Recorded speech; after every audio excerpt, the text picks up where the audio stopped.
Good morning, everyone. A very warm welcome for today's lecture program, which is held in collaboration with the Mythic Society.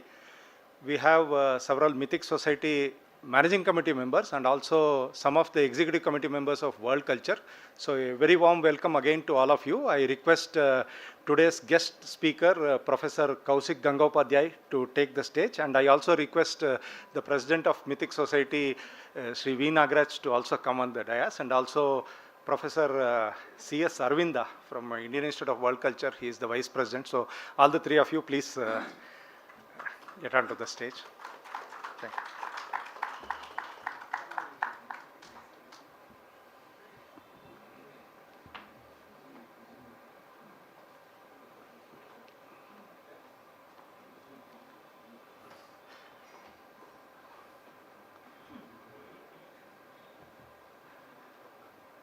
Today's program is also web telecast live on the YouTube and Facebook as usual. So I also welcome the audience who are there online.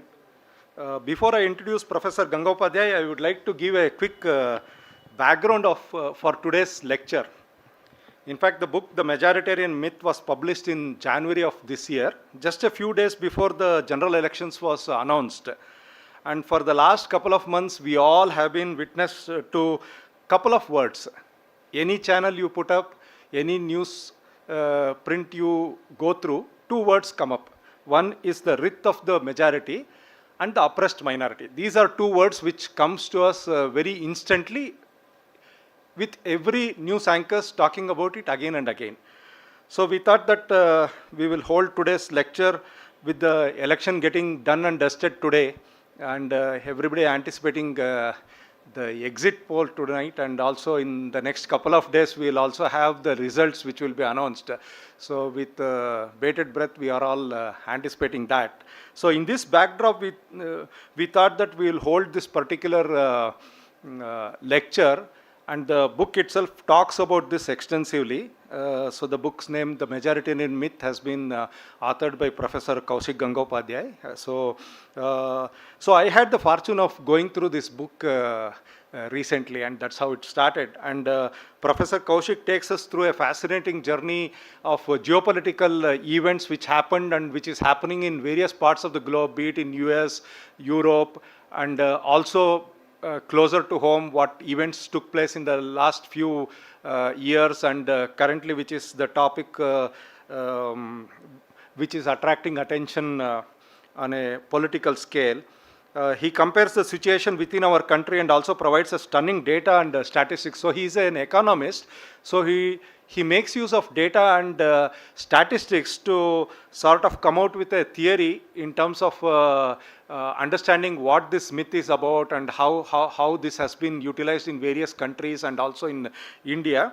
And he comes out with a term which is used in economics, the LTSE, the linear theory of social evolution. So that he uses it to weave through this particular aspect of majoritarianism and minoritarianism.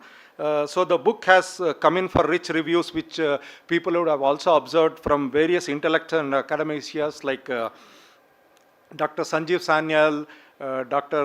Arvind Ranganathan, Arvind Neelakantan, Anand Ranganathan, in fact, Anand Ranganathan and Arvind Neelakantan. So with this, we thought that we will hold this particular lecture session. A brief about Kausik Gangopadhyay. He is an economist who did his bachelor's from Indian Statistical Institute. He did his master's and PhD from the University of Rochester. He is a professor at the Indian Institute of Management, Kozhikode, and he has published many articles in reputed international journals and has co-edited the book published by the well-known Springer Vergel. His columns appear regularly in news outlets like DNA, First Post, Swarajya, Mathrubhumi, and others. He lives in Kozhikode and with his wife and two children. I request Professor Gangopadhyay to address us today. Before that, I just want to make one info that the book is available at 300 rupees today and will get signed by the author after the event. So with this, I would like to hand over to Professor Gangopadhyay. Thank you, sir.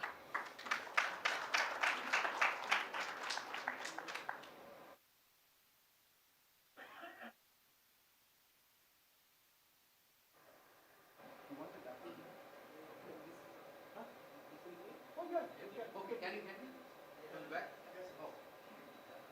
So first of all, I express my gratitude to the Indian Institute of. This one.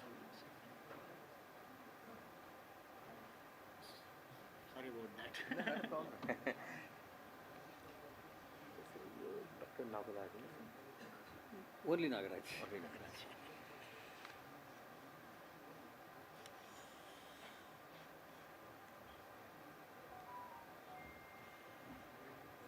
Shall I try? That Apple is a news outlet mic he has put it on. You can use the thing. We can also put up a stand for you or use the Stand ಹಾಕಿದ್ರೆ ಒಳ್ಳೆದು. stand. Because this should be wavering.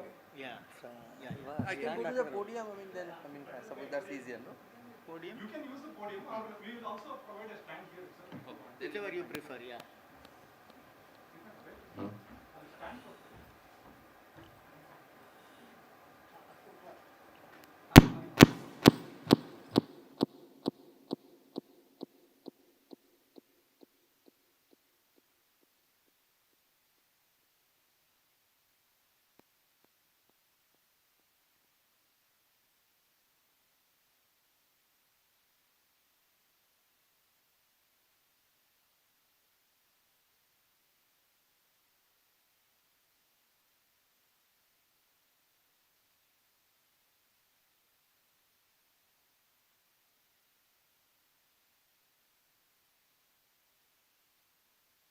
Can you hear me? On it. Can you hear me now? Okay. Huh? Yeah.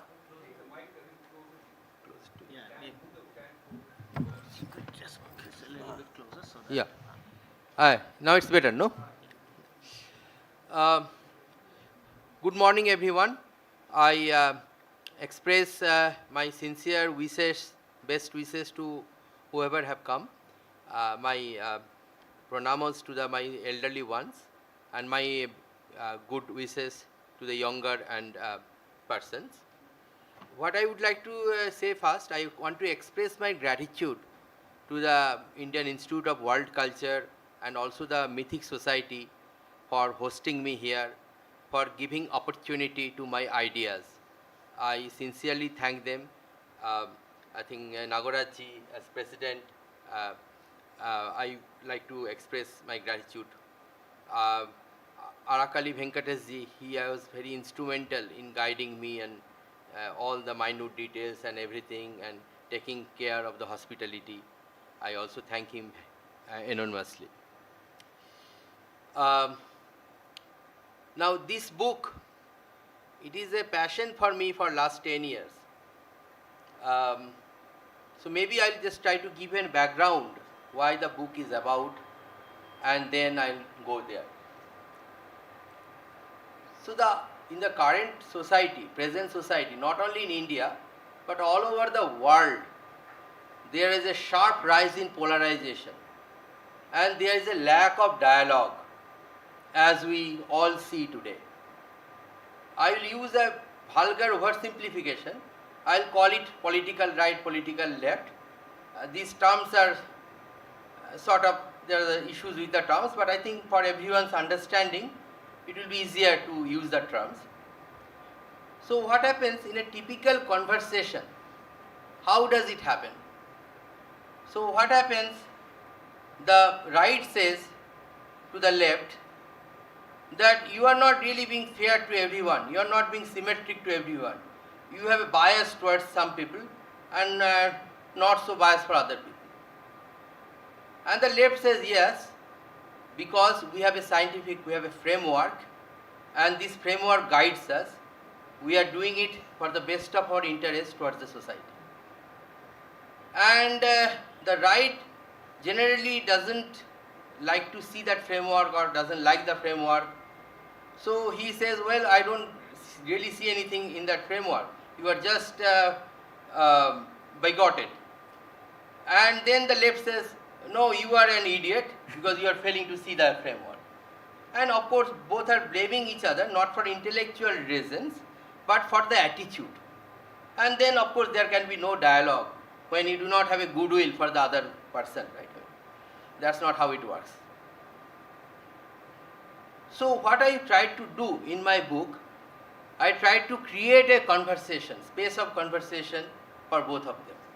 And that is why I address both the issues. First one is the idea of the framework. The right should also just not throw the data. They should also they should have the idea of the framework because framework gives a lot of clarity in many situations. And secondly, I looked into the existing framework and I have some critical observations on that with my own framework. I'm not saying my framework is great, I'm just one person, but it actually exposes the obvious problems in the framework. Now, what is the basis for judgment? Whether a framework is right or wrong. My basis is science. Anything should be scientific, otherwise it is not good. And what is scientific? Is a framework only scientific? The answer is unfortunately no. A framework does not make anything scientific. The centerpiece of science is data, observation, right? The reality. How do you perceive the reality? Just because you have a framework doesn't make it scientific. If that is so, then religions would have been also called sciences. That is typically not done in the scientific tradition. So I start my talk with an example. Italian, I would say this is the beginning of science in Europe. Europe was probably the darkest place on earth in the 15th century. And they rose to great heights because of the scientific revolution there. I think the pioneer of that revolution is Galileo Galilei. So what did Galileo Galilei start with? So there was an Aristotelian framework. If you drop a lighter thing and a heavier thing, Aristotle says if it is 10 times heavier, it will fall 10 times faster, right? And when I was a child, I said, wow, this must be the case. And I throw a paper and a stone, of course the paper is falling very, very slowly, stone is going very, very fast, right? I was an ignorant child, but this was believed by people for more than 1 millennia. Aristotle was more than 1 millennia, maybe 1.5 millennia before Galileo. But Galileo understood that reality has to be tested with very many versions. And what he did, he went up in the Leaning Tower of Pisa and dropped two balls, one 1 pound, 100 pounds, and then he threw them, and both the balls almost simultaneously, a 100-pound ball hit it little faster, but not much, and the 1 pound ball little later just. Yeah, so this shows Aristotle had a framework, but it was not scientific. The data is negating it.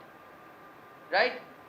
Just keep it in mind when I will talk about the framework of majoritarianism. Second piece of science is just because you have a goodwill, that cannot be construed as scientific. Again, I give an example. In the mid-19th century, a lot of women in the Europe used to die while giving birth to children in the hospitals. One of the prominent hospitals, I mean probably the best hospitals of the world that time was Vienna General Hospital. And even there, 1 in 6 women used to die while giving a birth to child. The general goodwill thought we should not blame the doctors. Right? That's a part of goodwill. That patients should not blame the doctor, because otherwise the trust will be gone and it will go to better. It will lead to greater misery, right? So that thing persisted. Everyone was looking for causes elsewhere, not to the doctors. And here came a Hungarian obstetrician. His name is Summitwise. His name is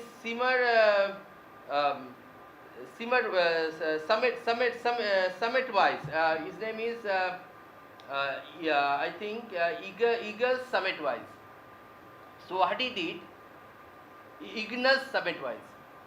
So what he did, he looked into collected the data meticulously, and he observed that when women are giving birth even in roadside, most unhygienic places, to the midwives, the mortality rate is way below. When the doctor is putting in the hand, the mortality rate goes up. And why is it that? So basically he came to the conclusion that we need to follow the sterilization procedure. Otherwise doctors are operating on some other patient and the germ miscarried, right? And then we got a birth. So I am just trying to give the point, again it is again a very important scientific discovery. It happened because we let the goodwill go. We just wanted to just having a goodwill in my mind without any scientific foundation. That is again not a good one. Now let's go to the theory of majoritarianism. What is the theory? So the idea is, in a society, the majority always oppresses the minority. You may not see this always obviously, but it is going on. Because it is going on like that, for the sake of harmony, peace, tolerance, it is important to not talk about the atrocities minority commits on majorities and highlight the atrocities majority commits on the minorities. So I took some data and I use a global news service database which actually computes all data from the globe. Now there are two incidents of big intolerance in India, 2015. In one incident, one Muslim gentleman, 50 something, from Dadri, Uttar Pradesh, his name is, I'm very bad with the names, it is there in my book. He was killed because Ali's possession of beef, right? That's the, huh? Not Junaid. Junaid was in the train. It was another name. Yeah. Junaid is Haryana. And I think Akhlaq. And now I got the name. It's Akhlaq. And one Hindu youth, his name is Prashant Pujari, he was also hacked to death. Now if you look at same year, almost not 2-3 months later, if you look at the number of news articles, the Akhlaq's article attracted maybe 20 times more than Pujari's articles. And I am not saying those who have done it, they have done it out of any mischief or lack of bad faith. I am not saying that. As I am saying, I will hold that both left and right, they have goodwill, and that's the promise of the entire thing. I will not hold anyone having any bad will. Right? So I am just trying to demonstrate what is the idea of majoritarianism, how it manifests. And if you look at the headlines or concerning Akhlaq, it was more about Nazism coming to India and genocides are happening and all these sort of things. I am not exaggerating, these are the words there. And if you look at the articles concerning Pujari, it was more of a small law and order situation. Pujari himself has to blame to an extent and all these kind of things. Again, they are out doing it out of their goodwill because they believe in this theory of majoritarianism in the interest of tolerance. And this is a not individual examples. If you look at the genocides, Kashmiri Pandit genocides, right? Biggest exodus of people within India post-partition days, in two classes, class struggle they call it. Ordinarily, society we can see both collaboration and conflict, but here they give prominence to the conflict part. So Marxian theory, the classes are defined by money, right? Wealth, income. Gramscian theory, they are defined by culture. Now so he says there are cultural classes, the majority and the minority.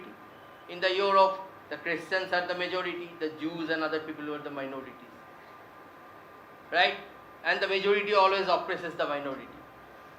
And then eventually this Frankfurt School, when Hitler's rise happened, the Frankfurt School basically, they got all these intellectuals, they are kicked out by Hitler, of course. And then they came to America. One very prominent person was Herbert Marcuse. And all the liberal disciplines and their theories, this is very connected. So there is a person who does a very good research on that, James Lindsay. You can look it up. He has a website, New Discourses, encyclopedic website. Now, what happened?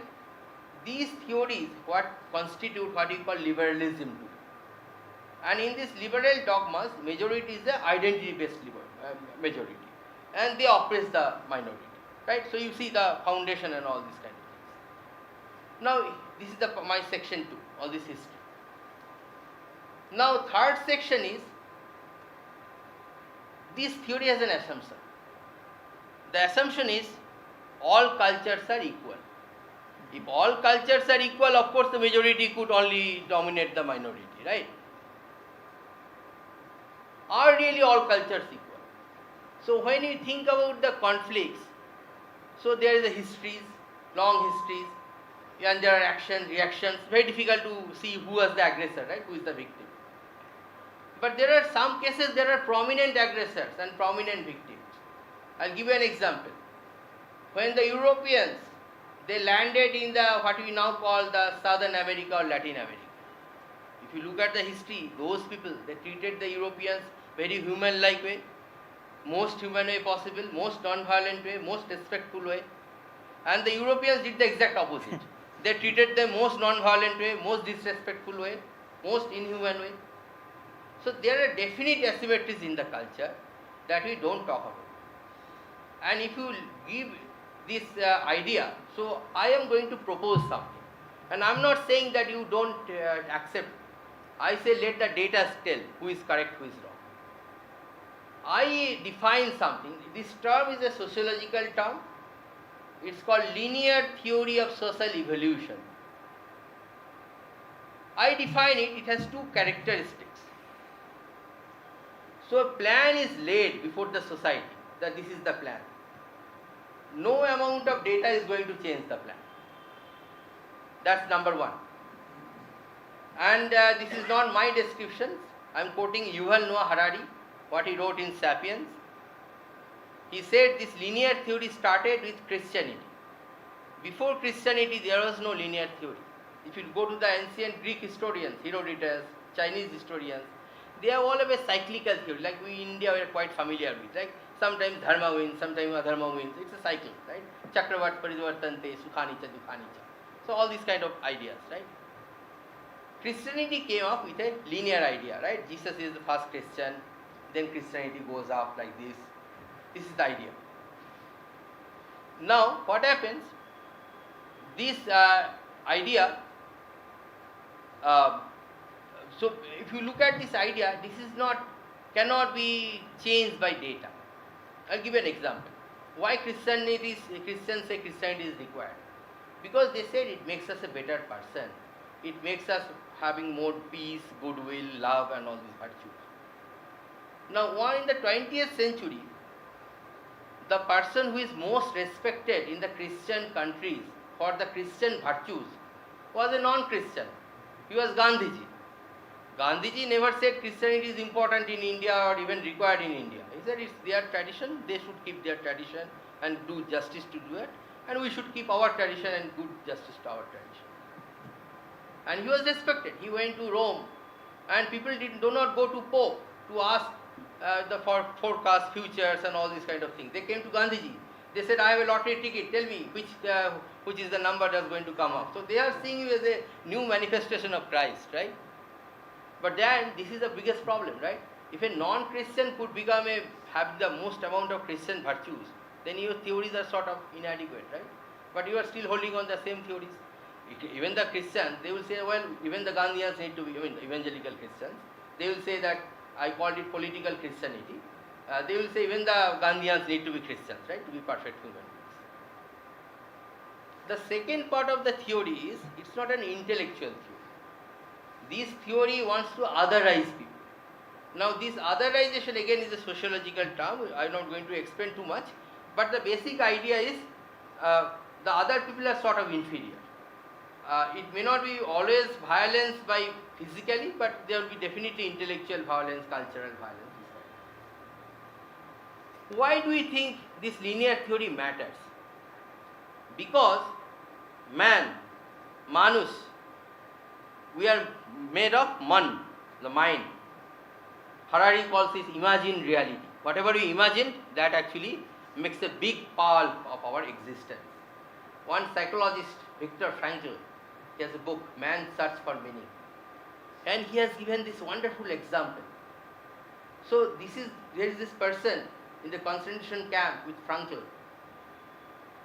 And this person used to believe that these, rumors were going around in these camps. That's the only way they can survive, right? In substance, this camp will be liberated by a particular chosen date. The date came, went, nothing happened. That man was one of the healthiest persons. He could not take this setback. He fell ill and suddenly died. So whatever we believe, it is a part of existence. If it doesn't happen, then we become restless. And that is why it is a big part of existence. Now, I'm not saying everybody in a culture or bad or anything like that, but I'm saying this linear theory, it has a big role in a particular society. Now, these theories, first it is the political Christianity, but there are other theories, and I have argued in my book, political Christianity is almost dying, probably dead in Europe and Western world. But there are other theories that are more powerful. Political Islam is there, communism is there, all they have linear theories. Right? Communism also same thing. I grew up under its influence, so I know it very well. You have to be in the right side of the history. So the history is not an objective thing, right? It has a side, and you have to take the linear side, right? Everybody will be communist over time. And if it does not happen, that has to be otherized. So what I used to happen, this is a little personal anecdotal, but I think many can understand that. My father was a lapsed communist, and whenever he used to go, he was a philosophical bent of mind. He used to say, well, these problems in your theory. Now, if you see academically, nobody will see any problem with him, because he was saying very, very academic way, philosophical way, and he was not even imposing his opinion. If you want to come to argue with him, he will just say it out. But because he was saying that, he used to be the most unpopular person, persona non grata in a locality. Because they are seeing how they are seeing it. They are seeing it, this is a person who is knowledgeable and otherwise. Then this person should be right side of history. How he is going to to the other side of history? There must be something wrong with this person. And then this is sort of the otherization that happens. And then I think I have argued in my book, although physical violence wise it is not there, but these LTSs are more prominent. This linear theory is more dominant in the liberalism. Again, it has a very much a linear theory. Things will be exactly equal everywhere, and that has to be sort of implemented however, right?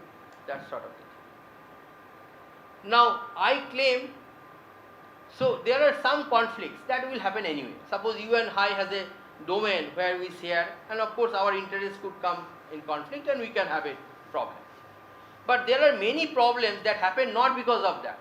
Because you have a linear theory and it demands the other person has to be otherized and cornered.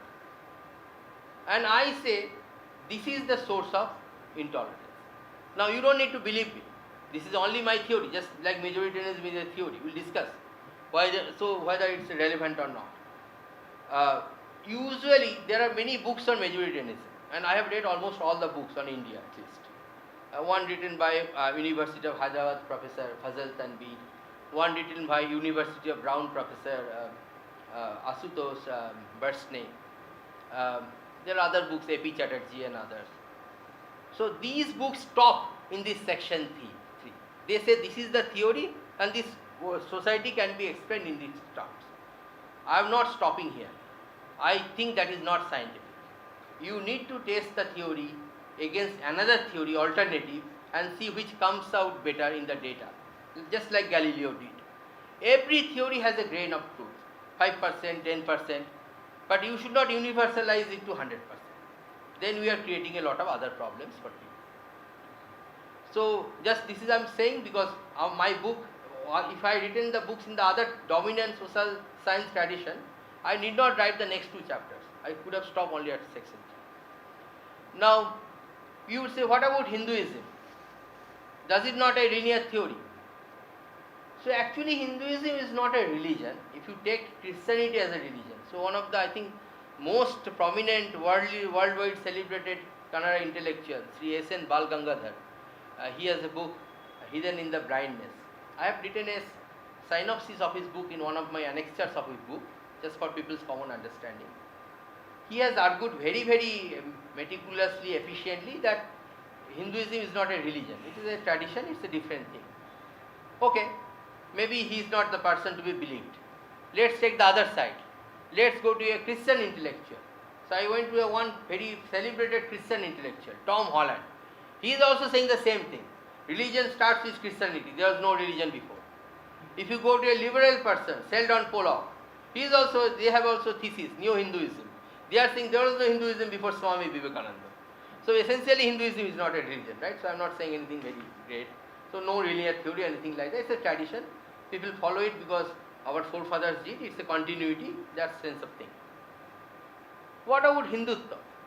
Very loaded term, hot button, but I have to address it, otherwise the book cannot be written. So I have taken 3 strands of Hindutva, because there is no general theory of Hindutva like there is a general theory of communism. It's not there. So I have taken 3 strands. I hope these 3 will be sufficient. First one is by Chandranath Bose, a 19th century Bengali intellectual, and Rabindranath Tagore. Rabindranath Tagore has a essay. It's called Hindutva. And they have told that Hindutva is basically different in the sense all the other dogmas, they are anthropocentric. Human beings are at the center of the existence.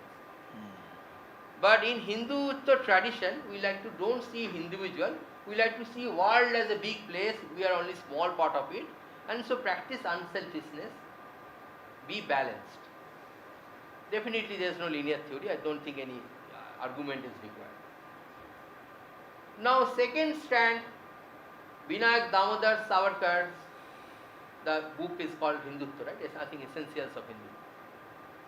And again there he talked about many things, and I have quoted exactly from the book passages, and he is saying there is no difference between the Muslims or Mohammedans, the language is used, and Hindus in terms of human qualities. Some of them has lesser education, that's pretty much it. Again, this is not a denominative of linear theory, right? If you go to Nazism, it's a linear theory. The Germans, Aryans will take over. And in that kind of a theory, the Jews, they are fundamentally bad. They cannot be equal to us. But that's not what Savarkarji is saying. And his party, Hindu Mahasabha, this manifesto, it says we demand equal treatment. Equal treatment, I emphasize, for all. Last strand, BJP RSS strand. I am not a part of this organization, just to make a clarification, but I am just doing an academic analysis. Now, there are many people they have criticized it, and I also showed their things, Ashutosh Basne for example. So these people said, I mean, I am hearing this, listening to this from 1996, that there will be great pogrom, genocide, Holocaust going to come to India the moment BJP comes to power. So 28 years and counting, no such thing has happened. I look at the number of riots, they have actually come down. So I took the 6 years prior to Narendra Modi as per the availability of data, 6 years after Narendra Modi, riots have actually come down. Number of scholarships given to minorities has actually increased in terms of number and amount. If you actually look at the Nazi Germany, Hitler came to power in 1933.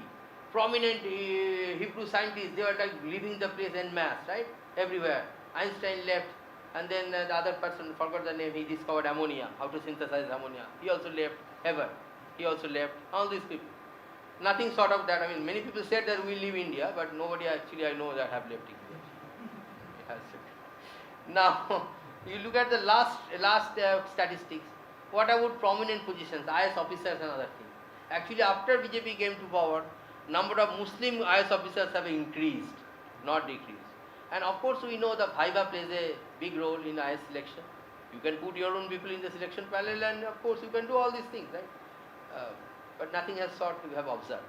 So I say observationally, I see no trace of any linear theory. So I am not saying RSS, BJP are all correct, all good, all any such thing. I am saying, is there a linear theory? Is there a way to otherize other people? And this book was written, manuscript was written 1 year before today. I submitted the manuscript to the publisher. I mean, not exactly today, but around this time. I could not predict the Ram temple. Had it been a Nazi occasion, on the most sacred Nazi occasion, you can't imagine a Jew being there. But when the Ram Mandir opened, one of the most sacrosanct Hindu occasion, Hindutva occasion, whatever you call it, But you see the person who actually contested Ram Temple, right? Iqbal Ansari, he was there. Definitely it is not a sign of otherizing other people. So, but all this is my theory, LTSC and everything. We need to have a test. And that's where the section 4 comes. Section 4 is about having a test between the majoritarian theory and my theory. Now, how would you know who is persecuting whom? The majoritarian theory says majority is persecuting. Irrespective whether they have linear theory or not, doesn't matter. Whenever it's a majority, they will persecute. My theory says men are fundamentally good, they will not persecute other people. Only when there is a linear theory, they will persecute others. So how would you know who is persecuting, who is not persecuting? Should you look at the media reports? That will be problematic, because there is a victimhood narrative, microaggression. There are many psychological things that says actually aggressors like to pretend to be victims. It's actually a good way to sell their thing. It's victimhood peddling is a very good agenda. The only way you will know, and this is where I use many economic framework, Ronald Coase and Friedrich Hayek, tacit knowledge framework. I'm not going to too much details for general audience. You can look up the board and can come back in the question and answer. So idea is basically look at who is migrating out. That has to be the victim. If you look at this Nazi propaganda, it will look like the Jews, they are controlling Europe, they are persecuting everyone, including the Nazis. If you look at the Jews account, it will be clear that Nazis are persecuting. Who is correct? Of course, Jews have to get out of Germany. Of course, Jews have to get out of Europe. Right? Same framework. And then I went to something called Karl Popper's falsifiability. It's now called reducibility. So this principle wise, so I tested different countries. Some cases majority minority both having linear theory, LTSC. Some cases one having LTSC, one not.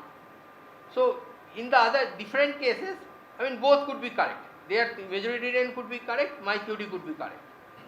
But in one case, they cannot have the same prediction. That case is, so if you look at Pakistan, Bangladesh, Afghanistan, these are Muslim majority countries and political Islam is very dominant there. So it is possible that because of being majority they are persecuting, it is also possible because of linear theory they are persecuting. Who knows what's the reason? Now let's come to the case like India. Here the minority is having LTSC, maybe having LTSC, that's how I claim, and the majority are not having LTSC. So my theory says Hindu population should go down, and the majoritarian theory says minority population should go down. So I looked at the census data, of course you know the answer. I think now there is so much hue and cry over this paper by Shamika Chanu. So we know all the answer, of course the Hindu population is going down. And then I have given other examples, like for example if you look at the PFI, the band organization, their pamphlets, they are actually saying it doesn't matter whether we are minority or not, we need to be more intolerant and that's how we are going to win. So they also know that being majority is not important, being more intolerant and more linear theory is important. So that's what is called tacit knowledge, right? They know that. And is India the only exception? Well, arguably no. There are other places. Tibet. Tibetans actually going down. Communist Party, they are Chinese socialism or whatever LTC they have. They are actually making Tibetans going down. Go to Lebanon. Lebanon, the Christians were like very classical Christians, Orthodox Christians without any linear theory. And if you look at, they are not Protestants, right? Generally Protestants, they have a more linear theory, and Orthodox Christians, they are just keeping their tradition. If you look at the other side, they have Arab nationalism, socialism, linear theories. And if you see actually Lebanon, what is the case? That actually Christians from being majority reduce so much to become a minority. So there are many other examples I have given in this same context. And again liberalism, it is also making academia and all the prominent places devoid of non-liberals. In America 92% in academicians, they are liberals. It's a really big number, really big number. When popular vote wise is half and half, in one occupation 92%. And what if my theories are all wrong? So there is something called the idea of confirmatory test. So and I used to do in laboratory. There's a nitrate salt. You have to do a ring test. All these kind of issues are there. So I did a, suppose I am all wrong. Then with the advent of liberalism, more harmony should be there in a society, more tolerance. Is that what the data say? Now if you look at America, liberal theories are pitched in the universities 1970s onwards. A very prominent intellectual is 94 now, Thomas Sowell. He has written extensively on it. And there is a, I have given references to paper written by Ivy League professors. They have shown actually social intolerance has risen highly from 1970s to till today, 2018 onwards. Now the high priest of liberalism in power in America last 4 years, there is a massive rise in polarization. 4 years ago, people say, 80% people said it is important to respect other opinion. Now that number is 55%, from 80 to 55 in just 4 years. It's a very big number. So confirmatory test suggests that I am not that wrong. Now, I am not saying that my theory is so great. After all, it's one person, I am fallible. But it shows that it is vastly superior to the majoritarian theory, which is there all over the news media, all over the academia, everywhere. Because they don't do this testing. They just leave at their thing as section 3. Yeah. So then, I know more research is required, but what I know for sure, that theory has to be discarded for having a sane conversation of the reality. Now I go to the last part, if you believe me. What makes a society tolerant, harmonious? Can a theory make people harmonious? See, we all have, almost all of us I assume, there are prominent, noble exceptions like Swami Vivekananda, Arakali Venkatesji, who have not married and they don't know husband-wife. Can you really give a code of law to husband and wife and say, these are the rules you follow in to have a harmonious family? We all know that's not how it works. You need to understand each other, right? We need to understand people and sort of have a grow. So this is called the empirical way of solving difficulties. There is a theoretical way, which is given by these linear theories. So in India, we had a society called empirics-driven society. It is coming from Bal Gangadhar, but it is coming by many others. One of the person is Tom Sowell. Another person is American left economist. His name is the name will come to my mind. He is in Harvard. He has a book called Dismal Science. Dismal Science. So Stephen Martley. So all three people are saying this, and I have quoted it in my book, a reference extensively. So in the empirical way, you don't posit any theory. You just like to go for a working with together. That's the Indian way of assorting difficulties. In the theory way, difficulties are resolved very easily, because all are believing in a linear theory common cause. That what happens? When the linear theory wins, everybody in the linear theory, like Christianity, everybody in Europe became Christian, no Roman pagans, no anyone else. What happened? There was a big war came up in the 16th, 17th century. And 8 million people died, right? I think it's more than, if you normalize for population of those times, it is more than World War II. And then basically people say, well, we don't need Christendom, that theory is not working, we need new theory, let's call it nations. And they carved out nations. And that is called the Peace Treaties of Westphalia, right? There are a few peace treaties in Westphalian region, in 1648 or something, if I'm not wrong. So then basically so these new theories come up. Again new theories start again, adventures, right? The nations, a few while they are quiet, but then again they became very hot. First World War, Second World War. Again they said, well, linear theory is all wrong. Now let's go to a new theory, liberalism. We have to wait to see liberalism. But I am predicting it will not work well, either, the way it is going. Already we have seen, right? The way one president was convicted based on, presidents, any political leaders could be convicted. but not based on judicial theories that have not been applied to anyone else. So this is what is basically the prediction. And now what is the path to tolerance? So basically any sustainable social system could show up. Now I am an Indian, but trust me, I am not too nationalist, trust me, I am not too patriotic. What I am seeing, it is the sustainable system that survived the test of time. There were great civilizations before us, Sumer for example, Egyptian civilization, maybe at least as old as us, maybe, I don't know. But Egyptian civilization is no more, Sumer is no more, but we are still there. So maybe there is something we are carrying that shows how to have tolerance and peace. And it is written in our books. If you read Mahabharata, it is written. It is called Satya and Ahimsa. So these are the two values. Now when I say Ahimsa, many people translate it as non-violence, which is a Christian idea. The Indian idea of Ahimsa is little different. It is negating the source of Ahimsa, and it is different for different varnas.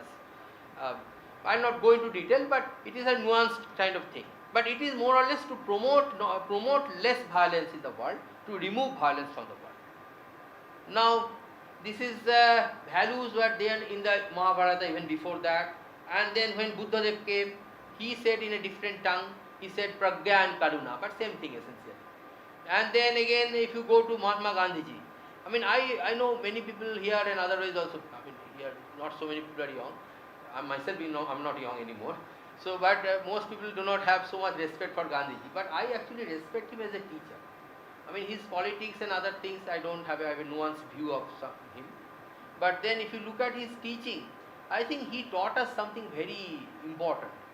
He taught us that any nation can find a solution within its own traditions, not by borrowing others' teachings.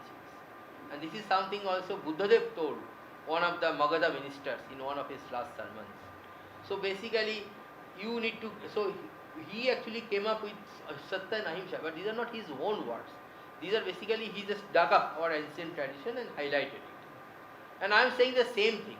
This Satya and Ahimsa are sort of the solution to peace, harmony, and securing sustainable tolerance. Now, this idea of diversity, equity, and inclusivity, this is everywhere. So I have devoted considerable pages in my book to show that a lot of them comes in contradiction with Satya and Ahimsa. So this is all about my book. I thank you very much for listening to me so attentively, and I invite questions. Any criticisms is fine. Thank you.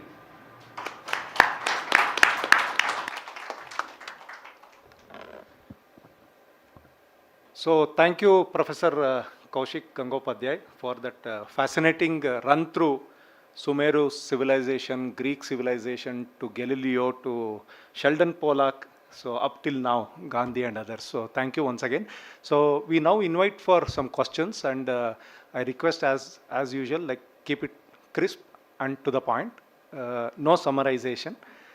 Please, you can ask your questions. Yeah. So in the first place. Can you, I'm not very, from your talk, I didn't get a clear idea of linear social theory of evolution. Can you kindly make it, clearly define it and explain what exactly it is? Yes. So it has two characteristics. There is a linear plan for the society that will be laid out. Why is it a linear plan? I am taking the Christianity as an example. Maybe I'll highlight with another. So the plan is, there is one Christian initially, maybe Jesus, maybe Paul, but then this will grow and grow and grow, and eventually everybody will become Christian. That is the mission, right? That's the goal of the political Christianity. And any amount of data, any amount of knowledge of reality is not going to change the plan. The plan will go on like that. This is first characteristic. Second characteristic, may I, is other agents. Suppose you don't disagree, you disagree with my theory. It's not academic theory that will behave same to you. We will treat you as heathen. we may not exactly persecute, I mean, there are inquisitions, there are violent things in Europe, initial days. But it may not be exactly physical persecution all the time, but it may be making you second-class citizens, making your rights take off, making you lesser of a person. If you go to communism, the same story, right? Marx is first communist, eventually the globe will be communist. I used to read science fiction novels when I was young. You know, it's a 22nd century, 21st century, everybody is a communist. Now you have to go to Mars to teach communism, something like that. Yeah, please. So here and there. I just wanted to say whether there is some constraint in your what you call it idea. You can just consider. Number one, you see, if the minority is militant, sort of always threatening, and they have apparent unity irrespective of whatever they do inside the group, okay, and that is the solidarity they have, and they threaten the majority, even if the majority is whatever number. If the majority is sort of docile, very, very, sort of ahimsa type of thing, and they have they have lot of internal democracy of criticizing, etc. They get sort of, they will not be able to face. This has happened in France. This is happening in India all through. That point, perhaps you may have to consider in your theory. That's what I just thought. And number one, number two. I do not know where from Gandhi picked up ahimsa from Mahabharata. So I am now going through the 10 Parvas of Kumar Vaspartha, which is a poem written in Bhamini Shatapadi. No, I don't see violence dominates the whole of Mahabharata. Of course, there are many rasas there, Yuddha Parva, Drona. I am seeing violence all through. I don't know from where Gandhi or anyone picked up, ahimsa, non-violence from there. But Krishna, in fact, taught strategies. The whole entire Krishna is strategy. What strategy we should use to bring harmony in a society. That's all. To the question. Thank you, sir. Now I'll tell you something, sir. Now ahimsa, if you want to know about ahimsa, it is there in the Karna Parva. In the Karna Parva of the Mahabharata, there is something that Arjuna wanted to have a promise, and he violated it, and he wanted to kill Yudhishthira for doing that. So there is a detailed discussion involving Karna, Yudhishthira and Krishna.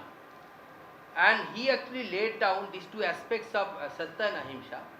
So the idea of Ahimsa you are thinking as a Gandhian Ahimsa. So I am saying Gandhiji's Ahimsa is not exactly Ahimsa. Gandhiji was actually driven. If you look at the Gandhiji's intellectual upbringing, he was moved by Rousseau. Rousseau was a Russian Christian. And this is what Sri Aurobindo told in his table talk. That actually Gandhi is a Hindu screen, but underneath it is a Russian Christian.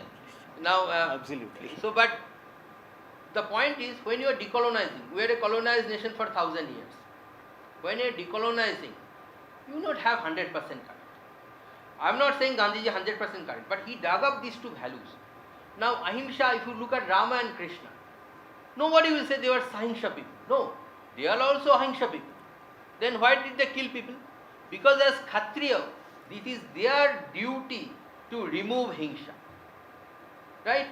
That's why Vishwamitra told Rama to come. It is not when those who are fighting in the borders, military, if the Pakistan army is coming, Chinese army is coming, it is their duty for ahimsa to protect us, to spare. That is ahimsa for them. But it is not ahimsa for me to shoot up a gun if you dispute me and kill you. Because I am a Brahmin, by profession, I think. So that's what this is the thing is. You see my point? So this is Varna Sapekshata is there. I am not going into too much discussion because it is not there in my book. I have to have another book. But first you need to buy my book for that because the publisher won't otherwise publish it. Yeah. But the second idea we are saying this. So if you look at this idea, your first question is answered. If some minority, they are actually having a sahingsha, they are having a hingsha against someone. It is again the duty of the Kshatriyas, in this particular case laws and state, to make not that hingsha happen. It is as simple as that. Now you might have strategies, I am not disputing, I teach management. So I definitely admire strategies and of course tactics as well. But the point is, the long run, the view should be not to basically be against someone, but to remove himsa from society. That is the goal of the entire existence. Thank you for your wonderful brief on this vegetarian myth. My question is, you cited two words on orderly centric culture versus intellectual centric culture. My question is, the intellectuals in orderly centric domain, I'm taking directly the reference of Islam, why the voice of intellectuals not being heard, or how they have been suppressed? Is it just a regional based, or in your studies is it something like a universal thing where they not able to impact the reform the Islam compared to any other liberal cultures? So what's your views on that point? Thank you. Again, if you look at my linear theory very carefully, it makes a psychology of the entire people. Suppose linear theory is dominant and your intellectual analysis goes other way around, then of course you will not enjoy popularity and then your thoughts will go down. Now, if you look at medieval Europe, right? If you go to Christians, Christians during the first crusade, this is what Swami Vivekananda wrote. Christians were more barbaric than the Muslims of those times. When they are going for the crusade, they get a person, they don't have no meal, and then they found a Muslim, and they have eaten up the Muslim. That was the times. But the Christianity reformed big way, right? I mean, in some sense, if you go to a modern, I have spent 5 of my best years in America. I have a lot of criticism against America, their society. But I think a general American is between a general Indian and general Americans, I would have preferred a general American. Because they are, as a person, they are good persons. Now, why is it so? Because the moment this linear theory of Christianity crumbled, there is an onslaught by political problems. I told you Westphalia and other issues. There is also problem with the ideas, the new ideas that are coming from the East, right? They got mathematics from India through the Arabs. They got also the idea of this trade and other things from Chinese and other people. And they invested in that. The moment they invested in that, the Christianity was lost, right? So basically, if you look at Portuguese and Spanish, they were the fast movers, they were the superpowers in Europe. But they were very, very dutiful to the Christian linear theory. And they lost. The British, they only offered lip service, which is why in India, with the Christian population did not rise at all during the British occupation. It rose actually afterwards much more. So basically, and British were much more secularized people and they are very successful. So and then Christian linear theories are lost, and the moment it is losing, the intellectuals are going up, right? If you see the intellectuals after Galileo, then it is shifted from Italy to England, right? And then you see Shakespeare, right? Shakespearean plays, and he is bringing prominence to the pagan times, pre-Christian times, and all these things. That's a definitely big thing. Before you cannot enact anything not written in Bible. Now you are actually making even the pagan things as a good thing. This is a big change, right? And then the same thing went on, and then we came Aldous Huxley and of course Darwin and all this. I think, if I were to born in a time of birth, I would take birth in the 19th century England. That's probably the best period to be born. So best place to be born. So this is, but because the theory was crumbled. Now what happens? How this theory crumbles? Linear theories do not crumble by themselves. So long they are winning, it booms on. If you look at communism has a lot of problems. Intellectuals told a lot of time before, right? There are people like Hayek who told, and there are so many, person who wrote Orwell, Animal Farm. He also a collapsed communist. He wrote it. But communism did not crumble. Solzhenitsyn. It didn't crumble at all because it was winning. It won Soviet Russia, it won Eastern Europe, it won China. It seemed like it is winning a part of Latin America. In India also, drums are beating and all this kind of thing. But then what happened in 1980s? It stagnated. Nothing happened in 1970s. No new conquest in Vietnam. After the American went back, then this theory they were sort of distancing themselves from the communist brothers. Because it started this sensing that and there are economic problems, Soviet Russia crumbled, East Europe crumbled, and within a few years everything crumbled, right? Now except North Korea there is no dutiful communists. Even China, they say we are not communists, we are socialist with Chinese characteristics. So that's how kind of things have changed, right? So I'm saying the linear theory cannot be beaten by intellectualism. It has to be crushed. It has to be, imperialism has to be stopped. And I think Mohammed bin Salman, I think he is doing maybe a great service to humanity.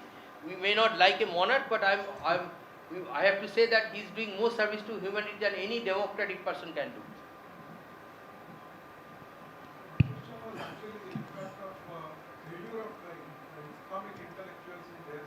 But that's not the point, because political Islam was willing all along, right?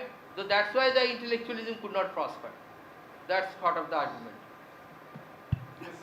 Yeah, this critical race theory and wokeism, which were born out of postmodernism, that arose as a challenge to linear theories that you mentioned. At least that's what they Not claimed. a challenge, that's a new linear theory. Right. Okay. That at least they claim that they are against linear theories. So you would expect them to really empathize with a liberal culture like Hindu Dharma and Indian society, and oppose imperialist and aggressive religions like Islam and Christianity.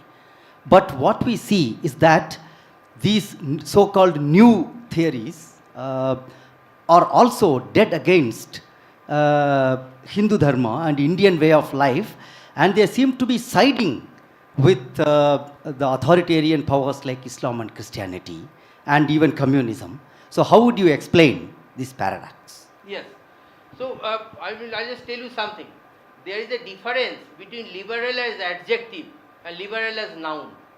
When you use liberal as adjective, it is broad-minded acceptance of all views. But liberal as noun doesn't mean so.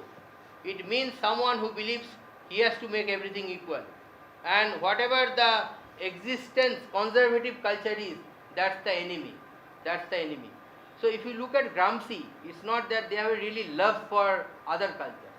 They hated all cultures, they wanted to create a new culture.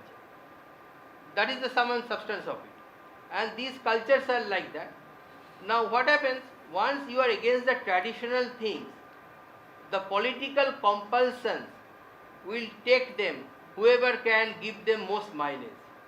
So suppose these liberals, they side with the Hindus, and I have argued that in my book, why the liberals actually, liberals are dominant in media. Media, most people, they are self-confessed liberals.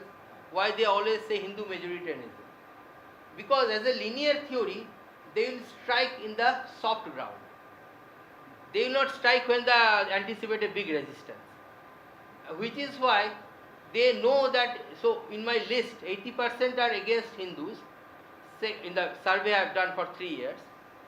Second worst thing is the Sinhalese of Sri Lanka, 7.8%. Third is the whites of America, 2.2%. And I have argued whites may have a linear theory racism sometime, but now all these three people, they don't have any linear theory, and that's why they are singled out. So the liberals know that these people, I mean, they don't have this articulation like I'm having linear theory, but they know that these people will not strike back because they don't have a theory, right? They will discuss and debate and debate and debate. And that's why they will strike against them. That's how this politics works, unfortunately. Last question.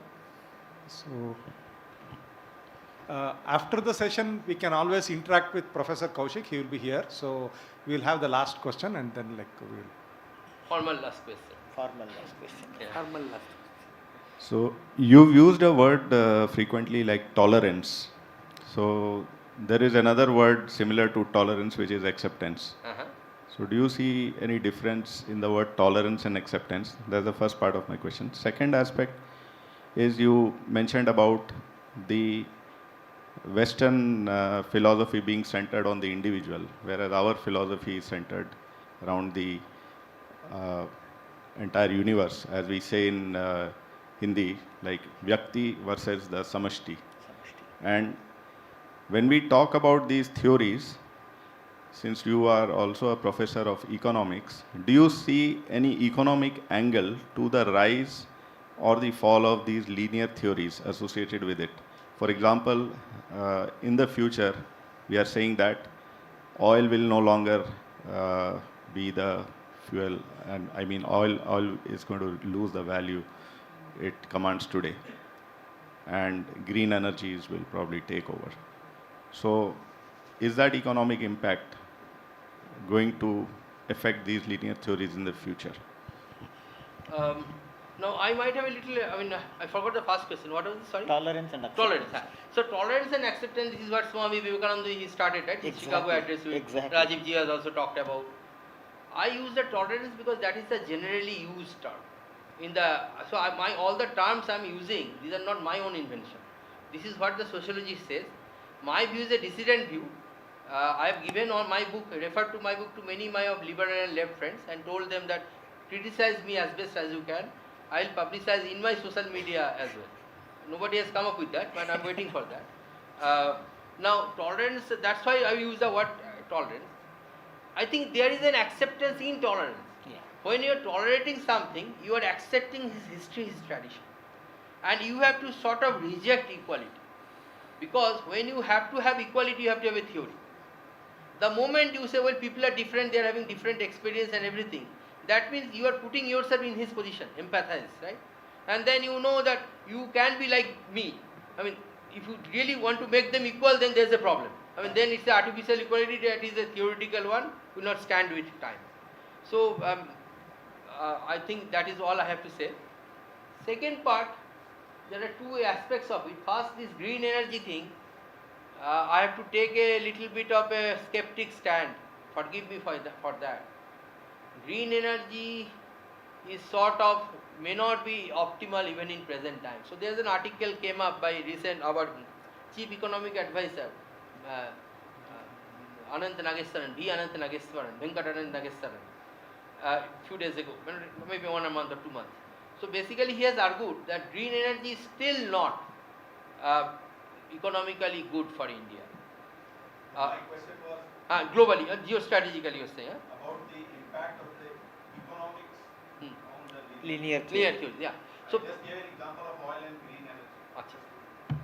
So basically the idea of the GDP, this is itself is a flawed thing, this per capita GDP. This is only from the 1930s when West becomes very, very individualistic. That's the way now we measure the progress of a country, right? Per capita GDP. That is not a good one. Because no human being could only receive joy from only consumption, right? I mean, we are having a lot of joy, right, without any money. How do you measure it?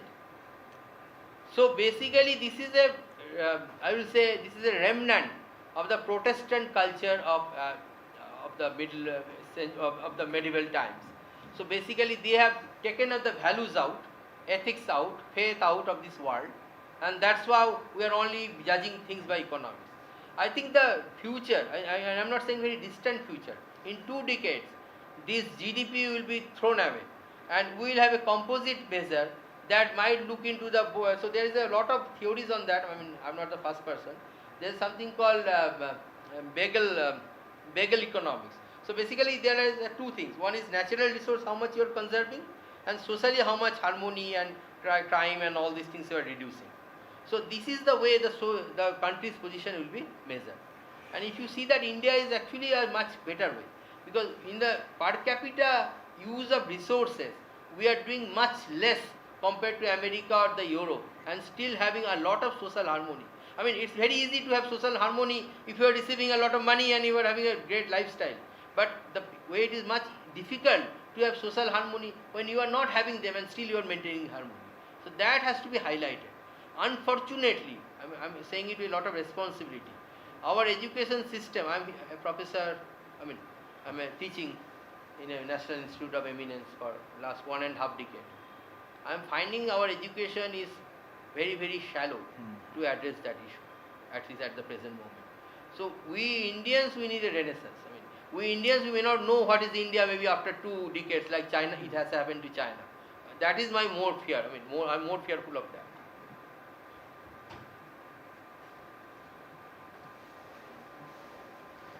So I request Sri V. Nagaraj for his presidential notes or comments for a brief one. ಇಲ್ಲಿಂದಲೇ ಮಾತಾಡ್ಬೋದು.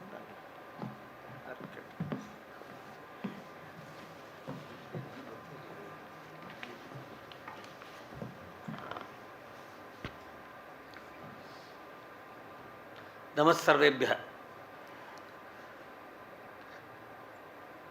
Professor Gangopadhyay ji and Professor Arvind ji.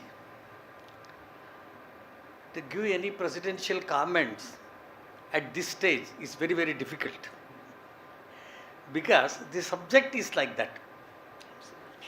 The majoritarian, how unscientific social theories. I have not read the book. Listening to Professor Gangopadhyay, I will make what I have understood. I will just speak what I have understood. The entire theory of majoritarianism and social theories are all Western origin. And as he said now, all these things based on the linear theory.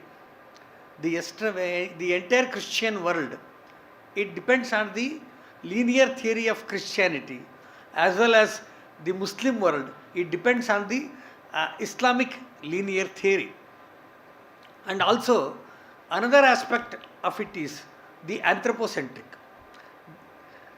Whereas in our Hindu philosophy, it is ecocentric.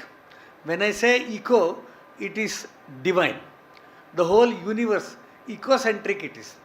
Because of anthropocentric and linear theory, Bible itself says that God created the universe for the sake of man. Quran also echoes these things. And because of these things, all these exploitation, and when Islamic or Christian populations, they became majoritarian, all this persecution and all these things started. And I was just talking to Arvindji also, Professor Arvindji also. This linear theory, to some extent, has influenced in science also. Because the equation of time in mathematics, we say it is linear. But whereas in Hindu philosophy, it is cyclic. For us, time is cyclic. It is a repetitive process. Whereas in Western science, whether it is mathematics or physics or anything, we consider that time is a linear equation. There is no question of cyclic or going back. So that is how these things have influenced, and because of that only, almost all theories have failed. This is what very beautifully and very lucidly and he has presented, and I think if we go through the book, we will be able to understand and appreciate it more. And before concluding my talk, I just want to say one thing. As somebody said that in our Hindu philosophy, there is a connection between the Vyakti and the Samashti. Pandit Deendayalji Upadhyaya, based on all these things, studying all these things, presented our Hindu philosophy in the modern terms. He said it Ekatma Manava Darshan. In that Ekatma Manava Darshan, he said, Vyashti, that is Vyakti, he has got a connection with Samashti. He cannot live without Samashti. That is the society. And the Samashti has to live with the Srishti. That is our universe. And the Srishti has got a connection with the Parameshwari, who is the creator. So it is Vyashti, Samashti, Srishti and Parameshwari. So this we gave, and we also said all these things are cyclic. It is a repetitive process.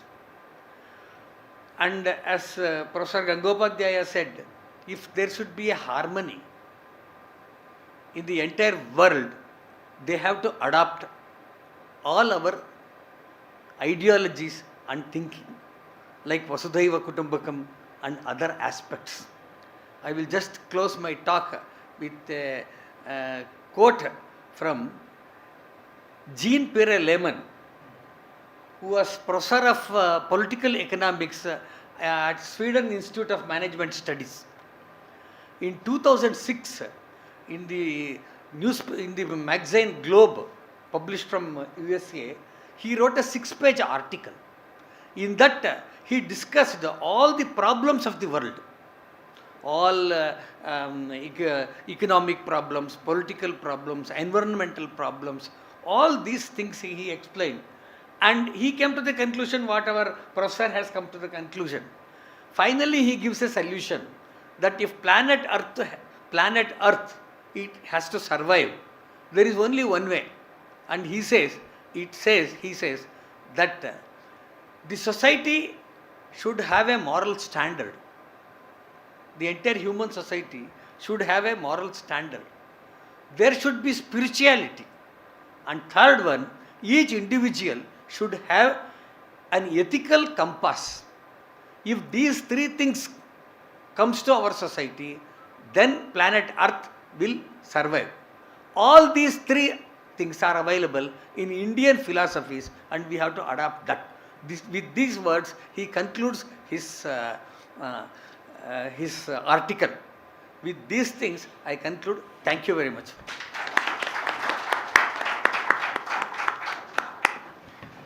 Very illuminating. Thank you, Nagaraj. I request the Joint Secretary of Indian Institute of World Culture and the committee member of Mythic Society, Sri Prasanna, to offer a vote of thanks.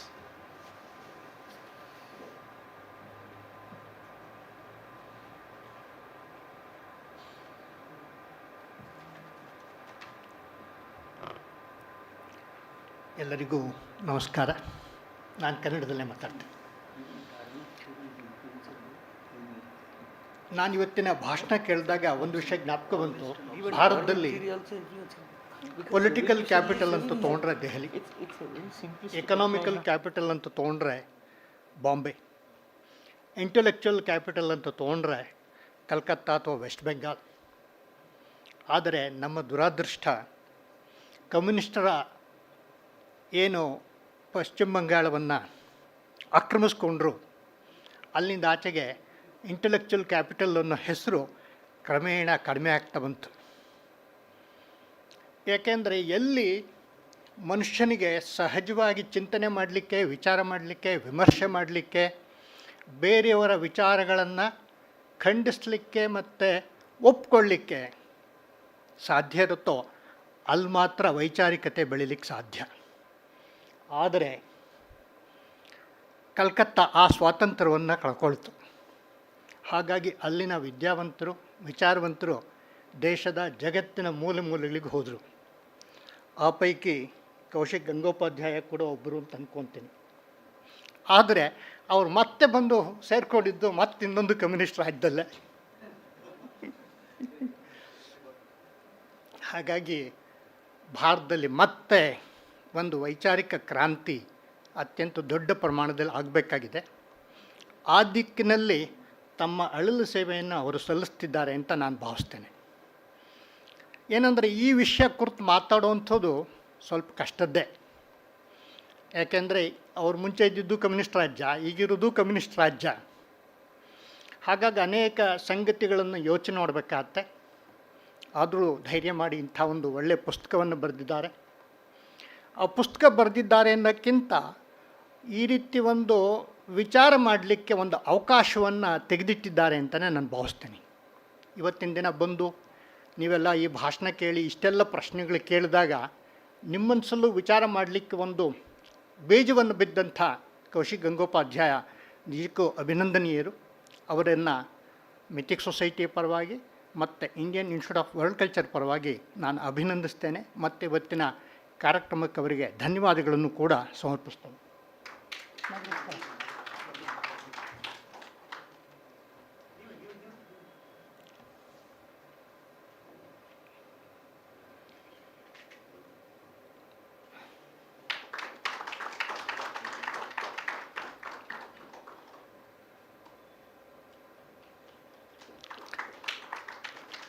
ಮತ್ತು ಈ ಪುಸ್ತಕದ ಬಗ್ಗೆ ಎಲ್ಲರೂ ತೊಗೊಂಡು ಓದೋಂತಾಗಲಿ ಮತ್ತು ಇದರ ಬಗ್ಗೆ ಹೆಚ್ಚೆಚ್ಚು ಚರ್ಚೆ ಬೆಂಗಳೂರೆಲ್ಲ ಭಾರತದ ಅನೇಕ ಭಾಗಗಳಲ್ಲಿ ಆಗಲಿ ಅಂಥೇಳಿ ನಾನು ಅಪೇಕ್ಷೆ ಪಡ್ತೇನೆ.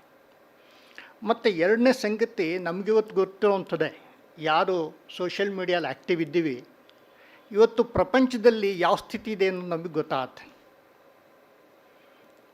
ಇಡೀ ಯುರೋಪ್ ತನ್ನ ಅಸ್ತಿತ್ವವನ್ನು ಕಳೆದುಕೊಳ್ಳುವಂಥ ಒಂದು ದುಸ್ಥಿತಿಗೆ ಬಂದು ನಿಂತ್ಕೊಂಡಿದೆ.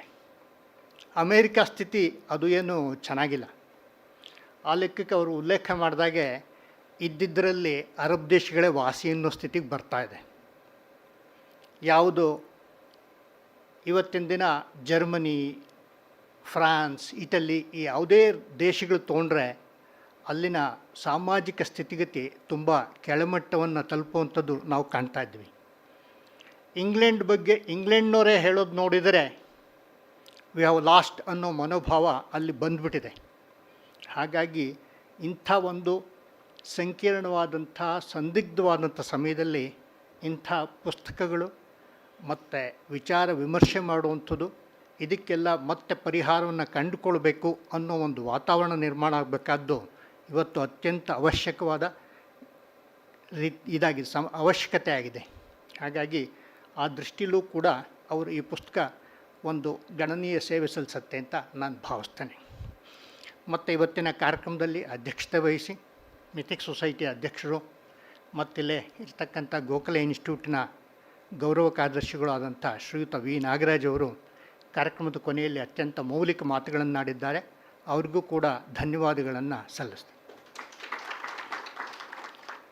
ಮತ್ತು ಇವತ್ತಿನ ಕಾರ್ಯಕ್ರಮದಲ್ಲಿ ಉಪಸ್ಥಿತಿದ್ದು ವೇದಿಕೆಯನ್ನು ಅಲಂಕರಿಸಿ ಕಾರ್ಯಕ್ರಮದ ಮಹತ್ವವನ್ನು ಹೆಚ್ಚಿದಂಥ ಪ್ರೊಫೆಸರ್ ಅರವಿಂದ್ ಅವರಿಗೂ ಕೂಡ ಎರಡೂ ಸಂಸ್ಥೆಗಳ ಪರವಾಗಿ ಧನ್ಯವಾದಗಳು. ಸಂಖ್ಯೆ ಕಡಿಮೆ ಆದರೂ ಚಿಂತೆ ಇಲ್ಲ, ಅತ್ಯಂತ ಹೆಚ್ಚು ಆಸಕ್ತಿಯಿಂದ ಭಾಗವಹಿಸಿ ಪ್ರಶ್ನೆಗಳ ಮೂಲಕ ಎಷ್ಟು ಆಸಕ್ತಿ ಈ ಪುಸ್ತಕ ನಮ್ಮಲ್ಲಿ ಹುಟ್ಟಿಸ್ತು ಅನ್ನೋದನ್ನು ತೋರಿಸ್ಕೊಟ್ಟಿದ್ದೀರಾ. ಸಭಿಕರಿಗೂ ಕೂಡ ಅನಂತ ಧನ್ಯವಾದಗಳು. ಕಾರ್ಯಕ್ರಮ ಮುಕ್ತಾಯ ಆಗಿದೆ. ಮತ್ತೊಮ್ಮೆ ಎಲ್ಲರಿಗೂ ನಮಸ್ಕಾರ.